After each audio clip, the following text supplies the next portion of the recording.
Hi, and welcome to Utah Crossbow Hunter, where today is Crossbow Forum Monday.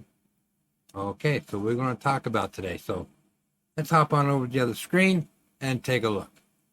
Okay, it's right down here. So Jeremy, a friend of mine who lives, I believe, in Minnesota, but if I'm wrong, let me know.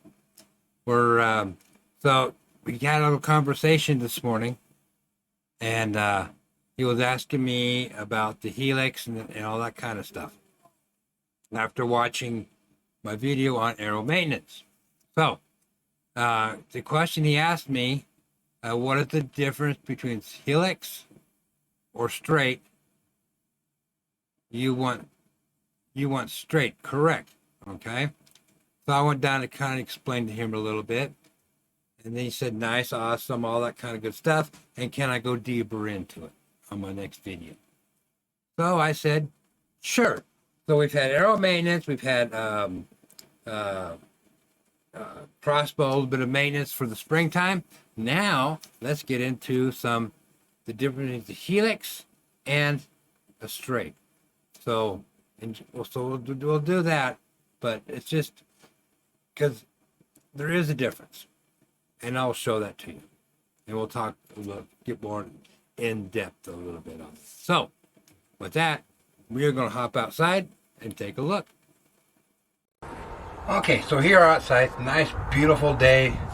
It's about 65, 62, something like that. A little breezy, but it's a beautiful day to be outside. Okay, so continuing on with the fletchings. Okay, so I got some examples here of, well, this is kind of crooked, but we got a 2-inch fletching here.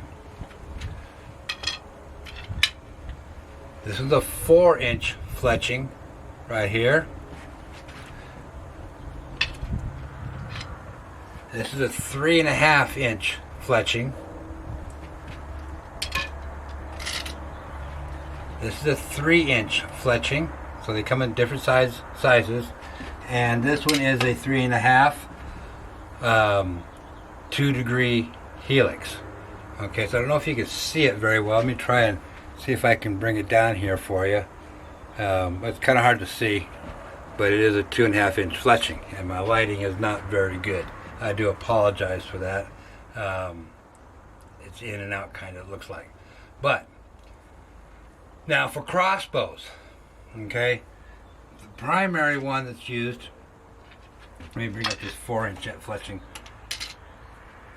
is a straight fletching. This is straight, okay. Now, and again, we have the 2-inch helix fletching. They come in different sizes.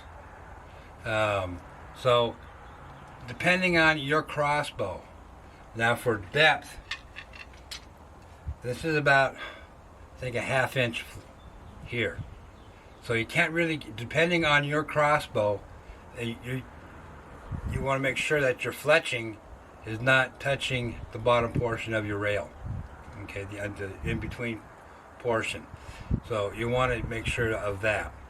Now these, the difference between, obviously you can see a big difference here between a 3.5 and a 4-inch fletching. Now I've gotten good flights with these 4-inch fletchings, and I've gotten good flights with the 3.5 and 2-inch. But my preferred fletching is this 3.5-inch 2-degree fletching.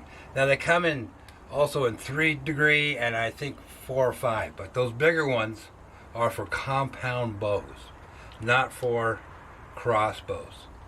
So you need to make sure when you get your arrows, and if you're going to be doing your own fletching, you need to make sure of the height of your fletching, so it doesn't touch the bottom of your rail. Because if it touches the bottom of your rail, it could cause your arrow to deflect somehow, one way to the left, to the right, up or down.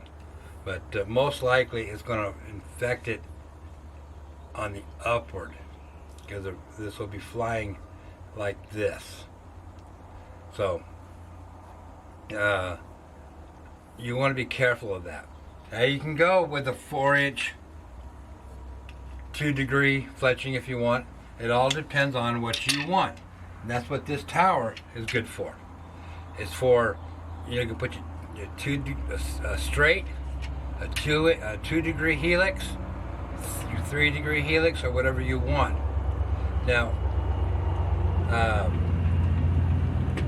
because when you order your fletchings, they all come straight. So this is a 2.5, and that's a 2-inch fletching. So you can see the difference. Well, so I can try and get these up. Actually, this is a 3-inch. I apologize. 3-inch and a 2-inch fletching right there. Okay. I don't know if you can see that very well through my shirt, but I mean, there we go. But it's all going to depend on your crossbow. I did a lot of experimentation with all of them, okay? Because I have here on my pile driver, I have a 2-inch fletching on there. It flies pretty good. But with my faster crossbow, I have found, or I should say, with my crossbows, not really fastest, but I do like this 2-degree helix. What a 2-degree helix does is make it spin a little more tighter. Okay. Now the regular helix, like they basically fly straight, but they don't turn as much. They still turn, but not as much as the helix does. So I'm not quite sure what compound bows users use. I'm going to guess that they probably use some sort of helix, but depending on, again, how far you're going to shoot. Now with these zombie slayers and the 3-inch 2-degree helix on here, these things I find fly really, really, really straight, and they're heavier, so they fly straighter. So that's what I have found with that. So just a quick overview of the helix, like Jeremy asked for. But again, watch your fletchings. Make sure they're not that big. Now, Bohning, B-O-H-N-I-N-G, has a lot of different types of fletchings, and that's where I got mine from. But you can always look at theirs. They have there's a ton of them on there. So, yeah, that's pretty much what I got for you. I hope you got a little bit out of this. Since we're on the crossbow maintenance, arrow maintenance, we might as well throw in some fletching stuff on there too. And I thought that was a great idea. So with that said, remember, hit that subscribe button down below, hit that all notification bell, hit that share button, hit that thumbs up button, leave me a comment, leave me suggestions, please. I appreciate it. So again, thank you for watching, and remember, these episodes are dedicated to my son. And have a great day. Thank you for watching.